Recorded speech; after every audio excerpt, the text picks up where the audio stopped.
and thanks very much for joining us today.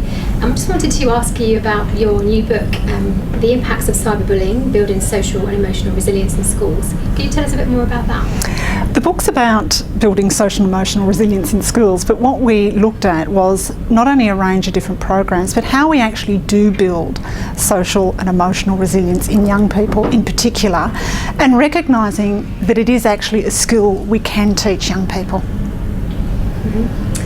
And who's the book for? Is it for teachers? It's for teachers, educators, academics. I mean, it's not a book for students. It's not necessarily a book for parents.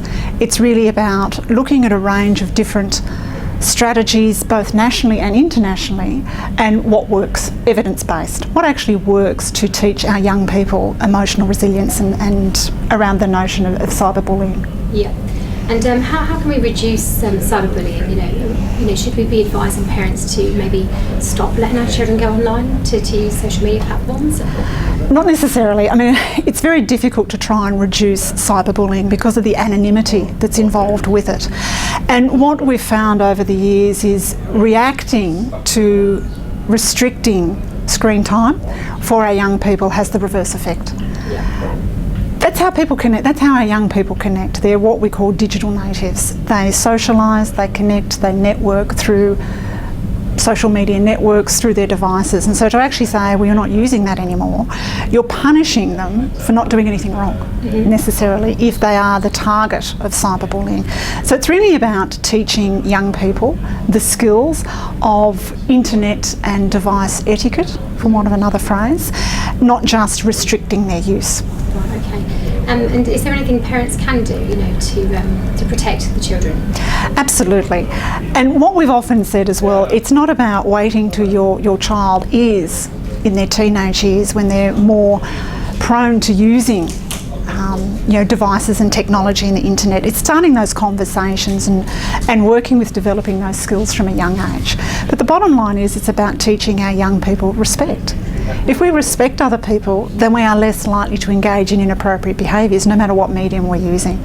So yes, parents need to start that educative process early, but we also are aware that parents need to have support and education themselves, because young people know far more about technology and what it can do than our parents do. Yeah.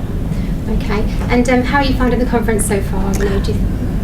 The conference is great. We just had some fantastic keynote speakers to start the sessions with, and I've just spent some time speaking with the delegates as well over morning tea, and they're all saying it's a fabulous conference to date. So onward and upward for the next day and a half. Yeah. And do you feel that the theme has shifted more towards cyberbullying now because it's just becoming such a major thing? I think the theme will always include cyberbullying because it's so large.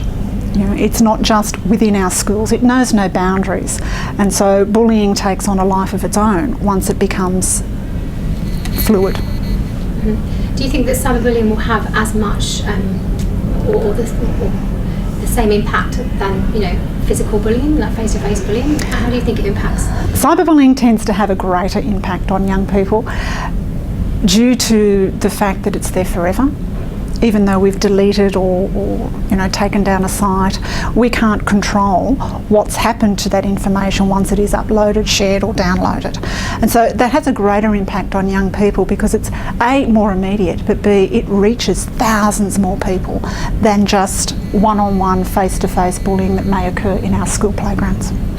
So do you think prevention is key? Absolutely. Prevention is the only way to deal with something that's so significant in a young person's life that's really about a relationship issue. So if we can teach them fundamental skills of how they relate, respecting how they use their technology, technology is not bad, and we've often used the premise that the technology is the bad thing, we need to stop our young people from using technology, but that's not the case. Yeah. How do you feel a student could come back from having been cyberbullied? How do you think they could regain their sense of worth and so forth? Time, support, and knowing that they're not alone. Not alone in the sense that this has probably happened to other people, but not alone in the sense that we're actually listening to what they're saying. And the fact that at the conference as well, we have a range of people from government departments whose remit is we need to do something about e-safety for our young people, and there's a range of programs that look at this e-concept for our young people. Yeah. So do you feel everybody should be taking shared responsibility? Absolutely. It's the only way to deal with it. It's not about pointing fingers and saying that's your fault, that's your responsibility. It's about us all working together in a collaborative approach so that we're making that generational change. Yeah. So with the legislation, government legislation is very important as part of this process? Absolutely. Yeah. Okay. Well, thanks very much, Sharlene, for your time today. Thank you.